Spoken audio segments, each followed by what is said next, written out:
It's Where Fists Fly with Big Nige, and welcome to our latest edition of Boxing Weekly Roundup. First off, let me apologise, boxing fans. It's been a while since I've been in front of your screens. I had to sort out a few things, but I'm back now with a bang, and we're going to end 2020 how it should be ended, with a bang. Obviously, it's been a shake. Start off with boxing news as always. Ring Magazine have announced their pound for pound list this week. Some questionable boxers in there, in my opinion. Teofimo Lopez has finally made the list, ranked number 6, purely because obviously he beat Lomachenko last weekend.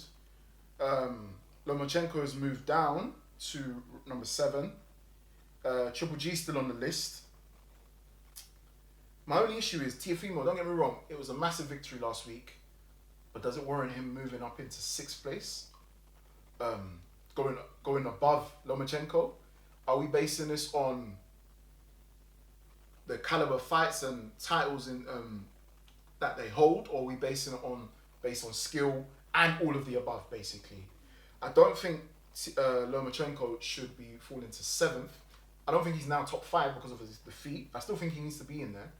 But I think he should be 6th, and Teofimo Lopez should be 9 and 10. You just made the big boy list. There's no way you're jumping over a few man like that. It's a bit of a mad thing, but I would love to know who makes this list.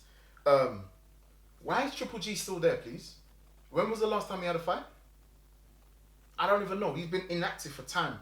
And as much as I love Triple G, I rate him and as a boxer, but there's no way he should be making this list. And you got people like Josh Taylor, who's basically unified champion of the super lightweight division.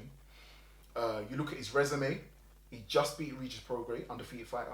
Ivan Baranchyk, another undefeated fighter, took his belt in fact.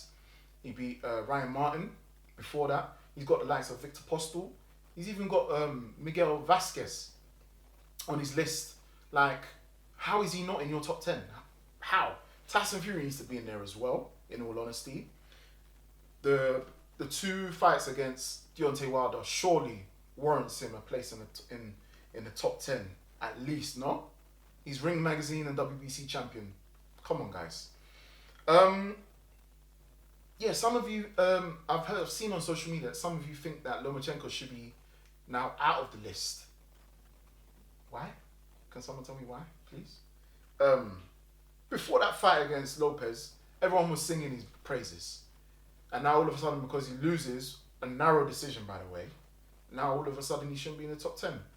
Come out of it, man. Honestly, joke thing. I'm going to play a bit of devil's advocate here. Canelo was number 1, without a doubt. Inoue was number 2. Terence Crawford was number 3. Now don't get me wrong, he's a freeweight world champion, rightly so.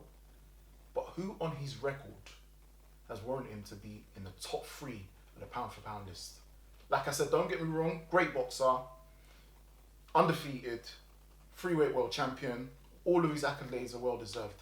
But other than Julius Ndongo, Victor Postel, and Gamboa, can we name any more notable fighters? I thought that in order to be in his pound for pound list, especially if you're in the top 3, you gotta have some big boy names on your list. Canelo, for example, Miguel Cotto.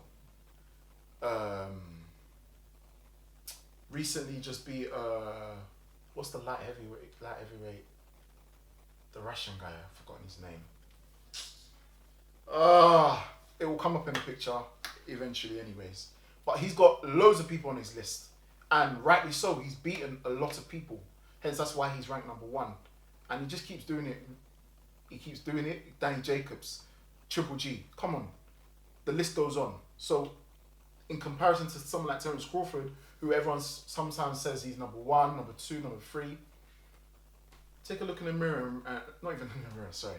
Take a look at his resume and ask yourself, the names on his list, does it warrant him to be the top 3? Or are we based it on just sort of his ability solely? Let me know your thoughts, boxing fans. Tyson Fury, it's been announced that Tyson Fury will now be fighting in London on the 5th of December. We all know he was supposed to fight Deontay Wilder for the trilogy on the 19th, I believe. That's no longer taking place for whatever reason. Um, Bob Arum is saying there's going to be someone within the top 15 of the WBC rankings. I've looked at his rankings, and they've obviously said that it will most likely be Ajit Caballero or Carlos Takam.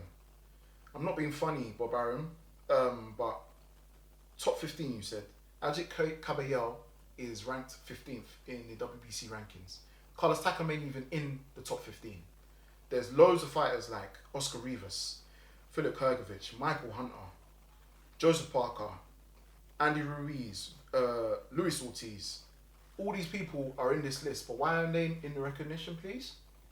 And you say AJ and his team and Eddie Hearn do cherry picking. Come on, man. It's obviously you're going to give him an easy fight to tick over for him to then fight AJ in the new year. Like, it's a bit of a joke thing, isn't it? But don't get me wrong, Tyson Fury is the elite and number one in our in the heavyweight division, and obviously he beats pretty much anyone that puts in front of him. But there's no point in giving him easy tests, is there? You got to challenge the kid. That's just my take on it, anyways. Denzel Bentley and Mark Heffron will be clashing heads again for the second time. It's been announced to take place. They'll be headlining November the 13th on a Frank Warren show. Liam Williams has vacated the British title, so now it's for the vacant British title middleweight fight. I can't lie, I'm excited for this fight. It was a draw the first fight, even though, I ain't gonna lie, I'm not even trying to do favoritism, but Bentley won that in my opinion. But it's a massive fight, and there's a big prize at the end of it. And rightly so. Mark Heffron's a good fighter, Denzel Bentley's a good fighter on the come up, and yeah, the winner will be the best in the country in that division, or best in Britain. The winner now has to fight. It's been announced that the winner will fight Felix Cash as a mandatory. So even that, you add that to the mix. Can't lie. Middleweight domestically is looking alright still. You add Linus to the mix there, boy. Yeah, I can't lie. I'm looking forward to it. Big up Denzel Bentley and Mark Heffron for going at it again. Clearly they thought they were the winners in the first time, and hopefully we get to see a winner is announced on the night and it won't be another draw. Let me know your thoughts, boxing fans. Denzel Bentley or Mark Heffron? I'm going with Bentley. I think he had the beating of him in the first fight, and I think he's going to go in there with a lot more confidence and a lot more switched on, and he's not going to waste any time this time. He's going to get him out of there. That's my thoughts. Billy Joe Saunders will defend his WBA Super Middleweight title against Martin Murray. This will be his second defense. I mean, it's not the Canelo fight, you know? Let's be honest. That's what we wanted to see. But obviously, considering the pandemic, British fighter Martin Murray, you get what you get with. It does exactly what it says on the tin. He's gonna come for the fight. He's gonna be a tough fighter, tough opponent, I should say. But Billy Joe Saunders should win.